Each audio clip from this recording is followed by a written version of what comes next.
اللهم صل وسلم وبارك على سيدنا محمد. ازيكم يا امارات؟ عاملين ايه؟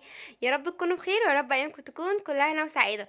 النهارده بقى جايه لكم بكوليكشن دريسات جميله جدا. انا نزلت وصورت لكم بنفسي في المحل. عايزه اقول لكم دريسات تحفه قوي والاسعار رهيبه لان تصفيات خلاص.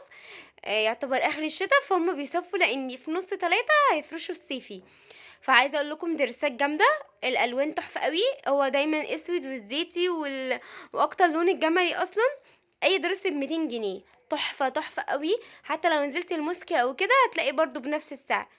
اللي عايز المكان يقول لي في صندوق الوصف اديكوا الرقم وكلموه بنفسكم. بص الدرس ده عجبني قوي. ال- اللي في صدره تحفه قوي.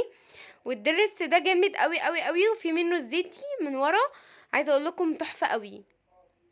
واصلا قماشته تقيله جدا. برضو ب200 جنيه. بص لونه تحفه قوي ولونه تقيل. والبيبيليس اللي فيها جميله قوي.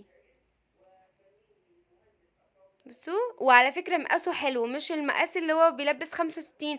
لا ممكن يلبس لحد 80 كيلو. والعبايه دي يعتبر عبايه ودرست جامده قوي.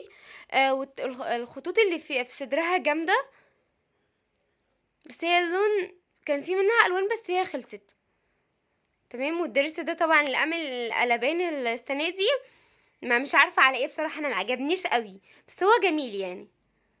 هو قطعتين بالشكل ده بس جميل برضو بيلبس حجم كبير. بص الدرس ده جميل بس يعني القماش مش عارفه. انا الدرس ده ما عجبنيش التقفيل بتاعه. بص من تحت التقفيل بتاعه مش حلو خالص. انا الدرس ده كنت شايفاه برضو السنه اللي فاتت بس كان سعره سعر تاني خالص. انا على نفسي كنت هجيبه بس ما عجبنيش في اللبس. كان ب 350 او حاجه زي كده. فالتقفيل بتاعه ما عجبنيش بس في الاسود بس الالوان التانية التقفيل حلو. الدرس ده برضو جميل جدا. اهم حاجه برضو تبص عن التقفيل كويس. وهكذا يعني. الدرس ده جامد والوانه حلوه قوي. البيج حلو والزيتي احلى. الفيديو جميل جدا. يا رب يعجبكم وينال اعجابكم.